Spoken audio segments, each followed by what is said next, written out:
This is a very sporty, very rugged Jaeger-LeCoultre Polaris, but it also features a retrograde moon phase and a perpetual calendar, which doesn't make any sense.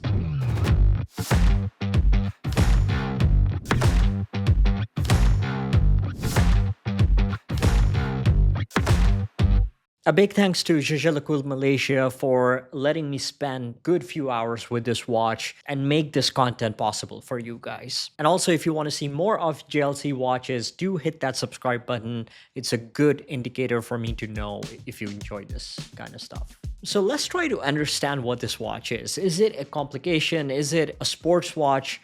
Up until recently, we had these two clear distinctions between dressier complicated watches and functional tool watches. One of the reasons why dress watches only offer 30 meters of water resistance and not 100 meters like many in the comments complain about is because it goes against the tradition of classic watch design. Jaeger-LeCoultre is all about creating classic and timeless watches, but in a modern way.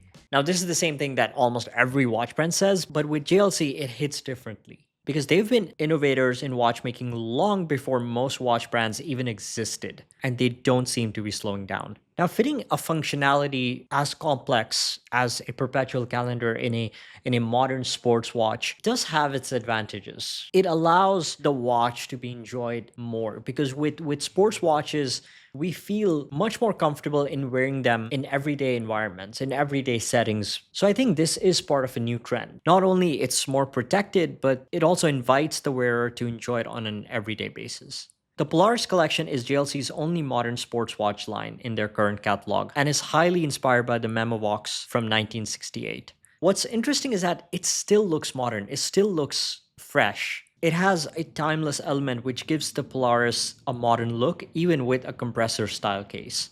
This Polaris Perpetual Calendar comes in a 42mm 18-karat pink gold case, with a lug-to-lug of 48mm, a thickness of 11.97mm, and a lug width of 21. 42mm for a Perpetual Calendar with multiple subdials actually makes functional sense. If it was any smaller than that, it would look very vintage and outdated. And secondly, it would be very hard to read. So for what it is, I feel like this is a good size. You get a box sapphire crystal over the dial and 100 meters of water resistance. This gold version costs $52,500, but you also have the option of getting a much cheaper steel version that retails for $36,100. Now, super expensive, not gonna deny that, but considering the fact that AP has just released a $120,000 steel sports perpetual calendar, this feels like a bargain, especially considering the fact that JLC produced ultra-thin perpetual calendar calibers for both AP and Vacheron in the 80s. The Polaris design cues are visually strong, no matter if it's new or 50 years old. These are instantly recognizable, and many of those design codes are still here today.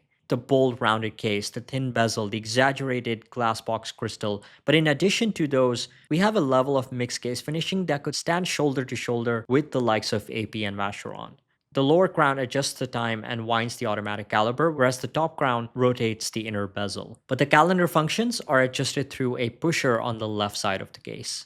When looking at this dial, there's quite a bit going on, as with any perpetual calendar. But in this case, it's still all very well balanced and legible.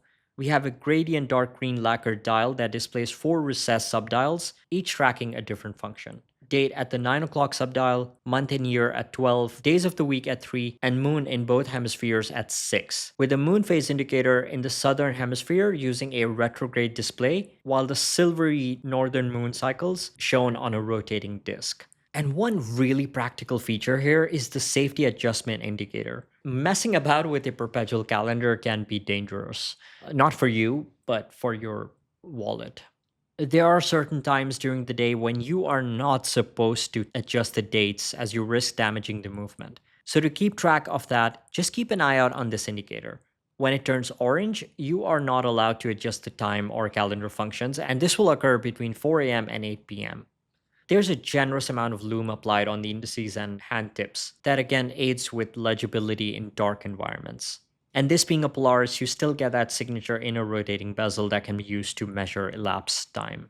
Turning the watch around, you can see the in-house automatic caliber 868AA. It has 54 joules, offers 70 hours of power reserve, a beat frequency of 4 Hz, and is based on the caliber 868/1, but has been massively upgraded and modernized.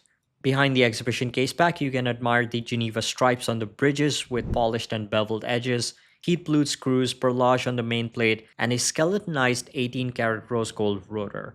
The strap is brilliant. It is genuinely one of the best rubber straps I've experienced, both in terms of quality and comfort. Even with the price hike that JLC recently went through, I still feel like this is one of the best value propositions that you can find today, especially with a Swiss-made in-house perpetual calendar movement, and coming from one of the greats of watchmaking.